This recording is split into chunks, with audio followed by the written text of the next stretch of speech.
V9 news స్వాగతం. నా పేరు కిరణ్ కుమార్. ఇప్పుడు headline. Ex corporator Janasena Sheetalamurthy Yadav నిన్న జరిగిన ప్యాంట్ క్షతగాత్రులను పరామర్శించడానికి వచ్చిన జగన్ మాటలకు ఈరోజు మూర్తి యాదవ్ కౌంటర్.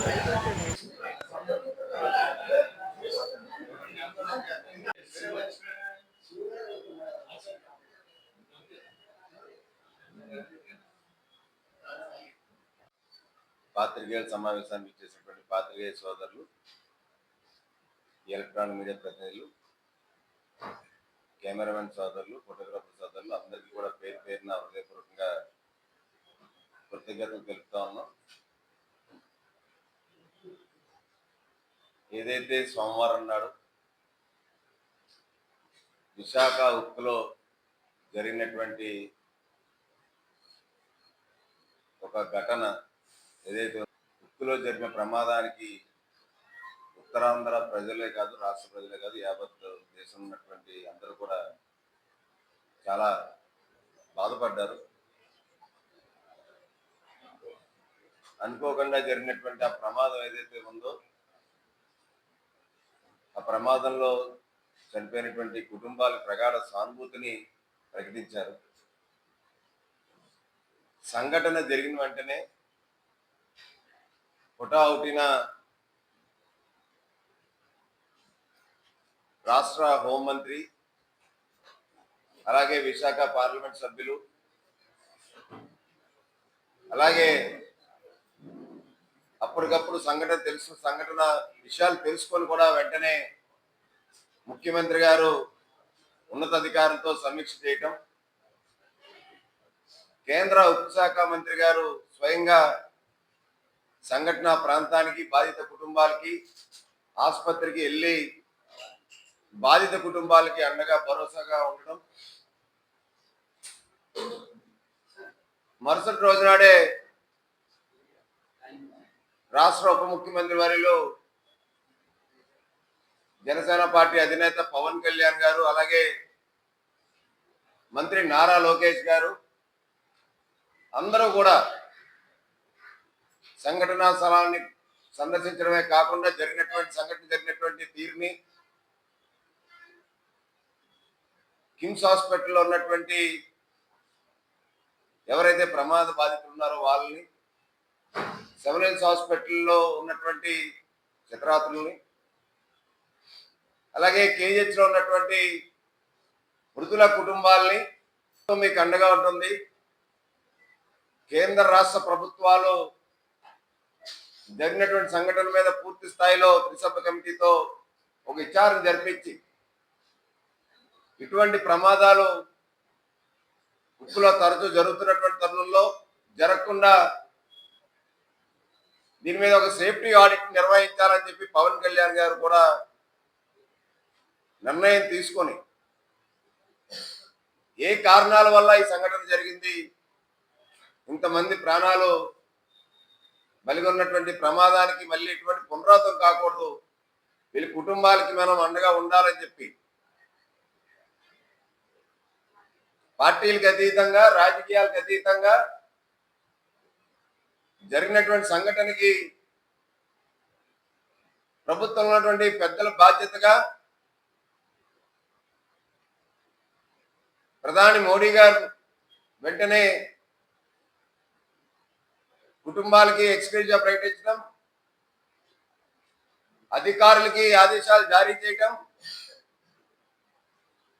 వాళ్ళకి సరైనటువంటి వైద్యం పూర్తి స్థాయిలో అందించి ఆ కుటుంబాలకు అండగా నిలవాలని చెప్పి అందరూ కూడా, ప్రభుత్వం ఉన్నటువంటి పెద్దలందరూ కూడా ఎప్పటికప్పుడు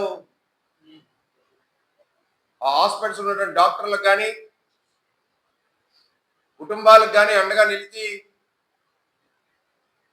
ముఖ్యంగా సంఘటన జరిగిన మరుక్షణం నుంచి కూడా మీడియా సోదరులందరూ కూడా అహర్నిశలు కూడా ఆ రోజు రాత్రంతా మళ్ళీ నెక్స్ట్ మరుసటి రోజు నాడు కూడా ఎక్కడ కదలకుండా ఎప్పటికప్పుడు జరుగుతున్నటువంటి పరిణామాలు కానీ పరిస్థితులు కానీ ప్రజలకి అధికారులకి తెలియజేసేలాగా ఎప్పటికప్పుడు మీరు అందించినటువంటి సేవలు అభినందనీయం. ఇలాంటి తరుణంలో విశాఖ ఉక్కులో జరిగిన ప్రమాదాన్ని దృష్టిలో పెట్టుకొని ఒక మానవీయ కోణంలో కుటుంబాలకు అండగా నిలవాల్సినటువంటి సమయం, ధైర్యం చెప్పాల్సినటువంటి ఆ సమయం, భరోసా ఇవ్వాల్సినటువంటి సమయం, ఇటువంటి ప్రమాదాలు పునరావృతం కాకుండా ఏ విధంగా జాగ్రత్తలు తీసుకోవాలో సలహాలు ఇవ్వాల్సిన సమయంలో నిన్న వైఎస్ఆర్ కాంగ్రెస్ పార్టీ నాయకుడు జగన్మోహన్ రెడ్డి నిన్న వచ్చి హాస్పిటల్ దగ్గర గగ్గోలు పెట్టేశారు. హాస్పిటల్ దగ్గర ఎవరైతే ప్రమాద బాధితులు ఎవరైతే చికిత్స పొందుతా ఉన్నారో ఒక ప్రశాంతమైనటువంటి వాతావరణంలో కుటుంబాలకు భరోసానిచ్చి ధైర్యాన్నిచ్చి నింపాల్సినటువంటి బాధ్యతాయుతమైనటువంటి ఒక ప్రతిపక్ష హోదాలో ఉన్నటువంటి ఒక మాజీ ముఖ్యమంత్రి జగన్మోహన్ రెడ్డి తన కపటి ప్రేమని నిన్న బయట పెట్టాడు. ఏదైతే వాస్తవంగా కుటుంబాలు జరిగినటువంటి ప్రమాదం ఉక్కులో వాళ్ళకి వచ్చేటువంటి బెనిఫిట్స్ ఏవైతే ఉన్నాయో మృతుల కుటుంబాలకు అది కాకుండా 10 లక్షల రూపాయలు అదనంగా ఏదైతే ఇస్తా ఉన్నారో అవి కాకుండా ₹1 కోటి ఇవ్వాలని చెప్పి నిన్న ఆయన మృతుల కుటుంబాలకు ఇవ్వాలని చెప్పి నేను డిమాండ్ చేస్తా ఉన్నాను. విశాఖ ఉక్కుని ప్రైవేటీకరణ చేయకుండా ఆపింది నేనే అని చెప్తున్నాను ఆయన. మీ అందరికీ కూడా తెలుసు 2020 మేలో ఎల్జీ పాలిమర్స్ విషవాయు లీక్ లో అప్పుడు ముఖ్యమంత్రి ఉన్నటువంటి జగన్మోహన్ రెడ్డి ₹1 కోటి పరిహారాన్ని ప్రకటించారు. కంపెనీ నుంచి వచ్చినటువంటి బెనిఫిట్స్ కాకుండా జగన్మోహన్ రెడ్డి కనీసం ఇవాళకి వరకైనా సరే తన ముఖ్యమంత్రి ఉన్నప్పుడైనా పరిహారాన్ని అసలు ఇప్పించగలిగాడా ఆయన? ఎల్జీ పాలిమర్ సంస్థ నుంచి పెద్ద ఎత్తున ₹1 కోటి ముడుపులు తీసుకున్నారని చెప్పి జగన్మోహన్ రెడ్డి అప్పుడు పెద్ద ఎత్తున వదంతులు కూడా వచ్చినాయి. పరిహారం ఇప్పించకపోగా సూపర్ స్పెషాలిటీ హాస్పిటల్ కట్టిస్తారని చెప్పన్నారు ఆ రోజు. వాళ్ళందరికీ కూడా లైఫ్ టైం హెల్త్ కార్డులు ఇప్పిస్తారని చెప్పి అన్నారు. మంచి మెరుగైనటువంటి త్రాగునీరు అందించేటువంటి కార్యక్రమం చేస్తానని చెప్పి అన్నారు ఎల్జీ పాలిమర్స్ ప్రాంతానికి. కానీ పుట్టికి ఎగరనమ్మ ఆకాశానికి ఎగిరిందంట. జగన్మోహన్ రెడ్డి యొక్క తీరు నిన్ను మాట్లాడుతున్న తీరు చూస్తే అలాగే ఉంది. హెల్త్ కార్డులు ఇవ్వలేదు ఎల్జీ పాలిమర్స్ బాధితులకి, కనీసం వాళ్ళకి ఇప్పిస్తానని పరిహారం ఇప్పించలేదు, ఉద్యోగాలు భరోసా కల్పించలేదు. ఆనాడు ముఖ్యమంత్రిగా తను ఉన్నప్పుడు జరిగిన సంఘటనకి ఇప్పటికీ అతిగతి లేదు. 50,000 రూపాయలు చెప్పిన పరిహారం ఇచ్చింది కూడా ప్రభుత్వం. అందరికీ కూడా హెల్త్ కార్డు ఇష్యూ చేశారు. అక్కడ 30 పడగల ఆసుపత్రి గోపాలపట్నం దగ్గర ఒక ఆసుపత్రిని కూడా ఏర్పాటు చేసి బాధిత కుటుంబాలకు ఇప్పటికీ కూడా వైద్యం అందిస్తూ ఉన్నారు కూడా ప్రభుత్వం. ఉక్కు ప్రైవేటీకరణ విషయానికి వస్తే అసలు జగన్మోహన్ రెడ్డికి ఉక్కు ప్రైవేటీకరణ గురించి మాట్లాడడానికి, నేను కాపాడాలని చెప్పుకోవడానికి కనీసం సిగ్గు ఎగ్గు ఉందా అని చెప్పి అడుగుతా ఉన్నాం మేము. జగన్మోహన్ రెడ్డికి శవ రాజకీయాలు చేయడం అన్నది తన తండ్రి మరణం దగ్గర నుంచి వచ్చినటువంటి సహజ బుద్ధి జగన్మోహన్ రెడ్డికి. ఏ రోజైనా ముఖ్యమంత్రిగా జగన్మోహన్ రెడ్డి ఉన్నంతకాలం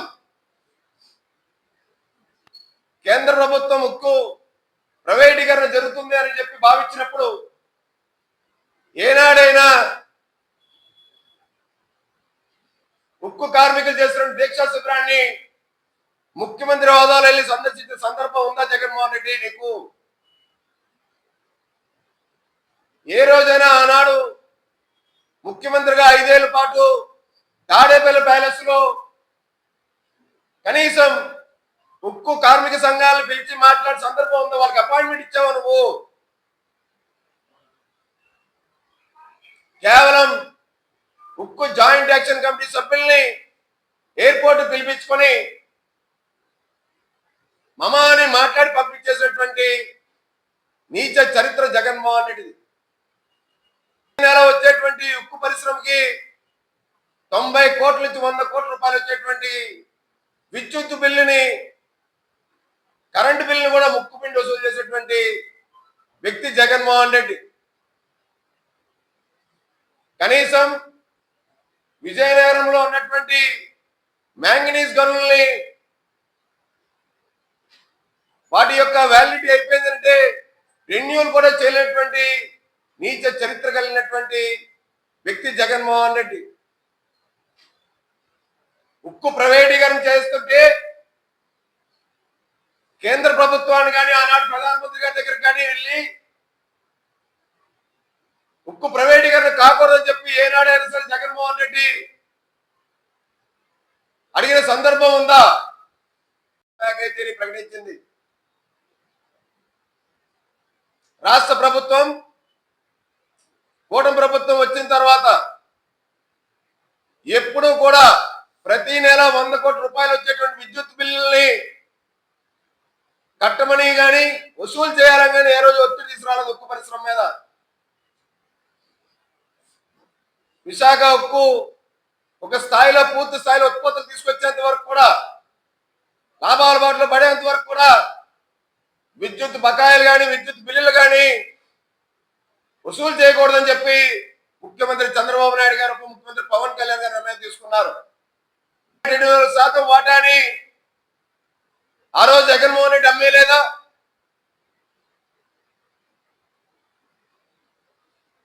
ఇదే ఉక్కు భూముల్ని రాజధాని పేరుతో ఉక్కు భూములు 1000 కోట్ల రూపాయలు విలువ చేసేటువంటి స్టీల్ ప్లాంట్ భూముల్ని కొట్టేయాలని చెప్పి జగన్మోహన్ రెడ్డి తన ముఖ్యమంత్రి ఉండేటప్పుడు ప్రయత్నం చేశాడని చెప్పి సాక్షాత్తు ఒక సీనియర్ ఐఏఎస్ అధికారి వెల్లడించారు. శవరాజకీయాలు చేస్తా ఉంటాడు జగన్మోహన్ రెడ్డి అని వచ్చి. ఒక ప్రశాంతమైనటువంటి వాతావరణంలో ఎవరైతే మరణించిన కుటుంబాలని వాళ్ళ దగ్గరికి వెళ్ళి వాళ్ళకి అండగా నిలవాల్సింది పోయి బాధిత కుటుంబాలకి పెద్ద ఎత్తున జన సమీకరణ చేసి జై జగన్ అన్నటువంటి నినాదాలు చేయించుకొని డబ్బులు ఇచ్చి తీసుకొచ్చిన జనాల్ని హాస్పిటల్ దగ్గర ప్రశాంతమైన వాతావరణాన్ని కూడా గగ్గోలు పెట్టి తన యొక్క నీచ సంస్కృతిని బయట పెట్టుకున్నాడంట. ఈయన చెప్తున్నాడు ప్రైవేటీకరణ గురించి. ఇవాళ విశాఖ ఉక్కు ప్రైవేటీకరణ కాకుండా నిలబడింది అంటే అది కేవలం కూటమి ప్రభుత్వం వల్లే. కూటమి ప్రభుత్వం వచ్చిన తర్వాత 5 సార్లు విశాఖకు ఉక్కు మంత్రి, కేంద్ర ఉక్కు మంత్రి గారు రావటం, ఎప్పటికప్పుడు విశాఖ ఉక్కు యొక్క స్థితిగతులు తెలుసుకోవటం, విశాఖ ఉక్కును ప్రైవేటీకరణ కాకుండా కాపాడడానికి కావాల్సినటువంటి నిర్ణయాలు తీసుకోవడం జరిగింది. ఇదే మాట నిన్న లోకేష్ గారు, పవన్ కళ్యాణ్ గారు, రాష్ట్ర మంత్రులు, కేంద్ర మంత్రులు అందరూ కూడా చెప్తా ఉన్నారు. ఇప్పుడు ఈ నాగమేఘాల మీద వచ్చేసి దీన్ని ఒక రాజకీయ అంశంగా మార్చుకొని రాజకీయంగా లబ్ధి చేకూర్చుకుందామని చెప్పి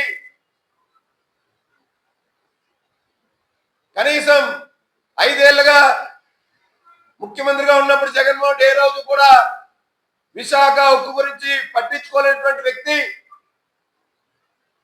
విశాఖ ఉక్కుకి కావాల్సినటువంటి క్యాపిటల్ తీసుకురావాలని చెప్పి చిత్తశుద్ధి లేనటువంటి వ్యక్తి